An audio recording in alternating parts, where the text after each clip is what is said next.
Eastern രുചിഭേദത്തിലെ ഇന്നത്തെ എപ്പിസോഡിൽ അടുത്ത വകുപ്പിലേക്ക് നമുക്ക് കടക്കാം. ആദ്യം നമ്മളൊരു പായസം, നല്ല വെറൈറ്റി പായസം കണ്ടു എങ്ങനെയാണ് ഉണ്ടാക്കണമെന്ന്. അടുത്ത ഇനി ഒരു ഡെസേർട്ടാണ്. നമ്മൾ സാധാരണ എന്താ പറയുക, ഒരു നല്ല ഫുഡൊക്കെ അടിച്ചതിന് ശേഷം നല്ലൊരു ഫ്രൂട്ട് സലാഡ് കഴിക്കാൻ ഇഷ്ടപ്പെടും. ഫ്രൂട്ട് സലാഡ് സാധാരണ ഇങ്ങനെ കുറേ ഫ്രൂട്ട്സ് അരിയുക, അല്ലെങ്കിൽ കുറച്ച് അതിലേക്ക് ഐസ്ക്രീമോ എന്തെങ്കിലും ഒരു സേവറിയൊക്കെ ചേർത്തിട്ട് കഴിക്കുക, ഇതൊക്കെയാണ് പതിവ്. പക്ഷേ ഇത് കുറച്ചൊരു വെറൈറ്റി, കുറച്ച് ചേർവുകൾ ചേർത്ത് ഉണ്ടാക്കുന്ന ഒരു വേറെ ഡെസേർട്ടാണ്. നമുക്ക് അജിതയോട് തന്നെ ചോദിച്ച് മനസ്സിലാക്കാം ഇതെങ്ങനെയാണ് തയ്യാറാക്കേണ്ടത്. അപ്പോൾ ആവശ്യമുള്ള ചേർവുകൾ എന്തൊക്കെയാണ് പ്രധാനമായിട്ട് നോക്കാം.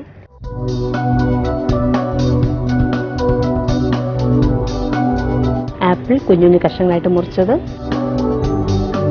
പൈനാപ്പിൾ, കുറച്ച് ബ്ലാക്ക് ഗ്രേപ്സ്, പഴം, തേന്, കണ്ടൻസ് മിൽക്ക്, മാമ്പഴം. ഇത് വെച്ച് എങ്ങനെയാണ് അജിത ഉണ്ടാക്കുന്നത് നമുക്ക് നോക്കാം. ഇത് ഉണ്ടാക്കാനൊന്നുമല്ല, മിക്സിങ്ങേ ഉള്ളൂ തോന്നുന്നു.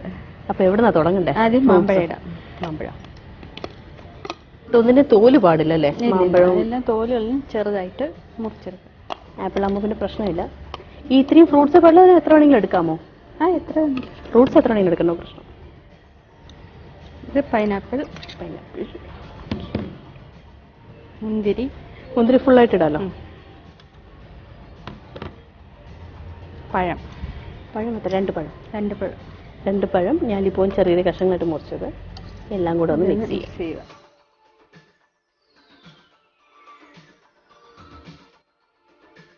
ഇതിൽ വേറെ എന്തെങ്കിലും ചേർക്കേണ്ടതുണ്ടോ? ഇല്ല. Condensed milk.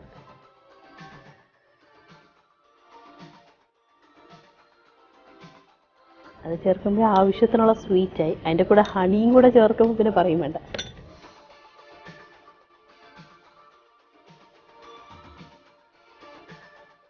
അപ്പോൾ അത് പെട്ടെന്നുണ്ടല്ലോ. കുറച്ച് ഫ്രൂട്ട്സും കണ്ടൻസ് മിൽക്കും ഹണിയും ഉണ്ടെങ്കിൽ എവിടെ വെച്ച് നമുക്കിത് മിക്സ് ചെയ്യാം.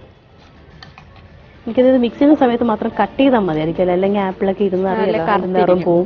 പിന്നെ പൈനാപ്പിളൊക്കെ കട്ട് ചെയ്ത് നേരത്തെ വെച്ച് കഴിഞ്ഞാൽ എൻ്റെ ജ്യൂസൊക്കെ പോയിട്ട് വെറും ചണ്ടി മാത്രമായി പോകും.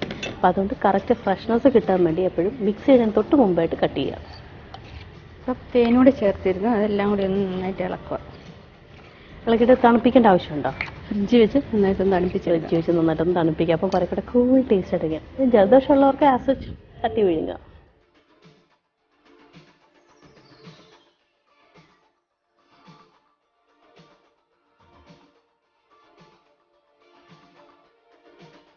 പിന്നെ ഇതൊരു ചെറിയൊരു ക്രഞ്ചി ക്രിസ്പി ടേസ്റ്റ് ഒക്കെ വേണമെങ്കിൽ ലേശം കോൺഫ്ലാക്സ്, വീട്ടിലെല്ലാവരും മിക്കവാറും ബ്രേക്ക്ഫാസ്റ്റൊക്കെ യൂസ് ചെയ്യുന്നതായിരിക്കും.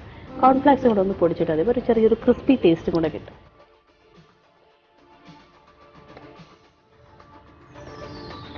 എല്ലാവരും പ്രോപ്പർലി മിക്സ് ചെയ്യണം, അതാണ് പ്രധാനം അല്ലേ? ഇതിലേക്ക് ബാക്കി ഇതിലൂടെ ചേർക്കാൻ വേണ്ടി മിക്സ് ചെയ്തിട്ട് അവസാനം ടോപ്പിങ്ങിന് വേണ്ടിയിട്ടും കുറച്ച് കണ്ടൻസ് മിൽക്ക് ബാക്കി വെച്ച്.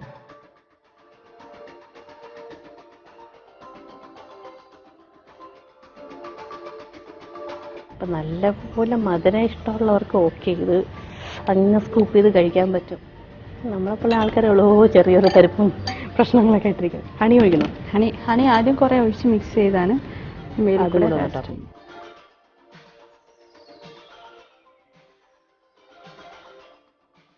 ഇത് ഒരു ബൗള് കഴിച്ചാൽ മതി, പിന്നെ മത്ത് പിടിച്ചിട്ട് നല്ല സുഖമായിട്ട് കിടന്ന് ഉറങ്ങാം. ഇനി നന്നായിട്ട് തണുപ്പിച്ച് കഴിക്കുക.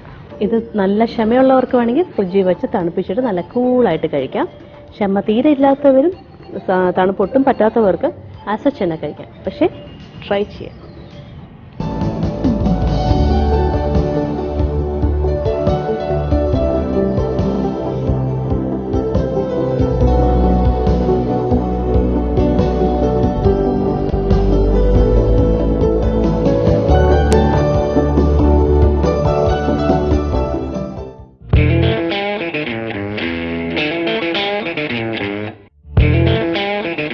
ഇന്നത്തെ കിച്ചൺ ടിപ്പ് ഇതാണ്.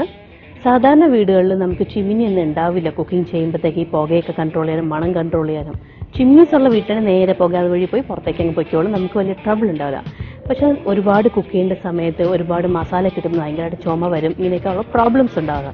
അതിന് ചെയ്യേണ്ടത് കാര്യം ഒരു ടവലോ ഒരു നല്ല കട്ടിയുള്ള തുണി നനച്ചിട്ട് ഈ അടുപ്പിൻ്റെ മേളിലായിട്ട് ഒന്ന് കെട്ടി തൂക്കി ഒന്ന് ഇട്ട് കഴിഞ്ഞാൽ ഈ മണം കംപ്ലീറ്റ് അതിൽ പിടിക്കുകയും ചെയ്യും.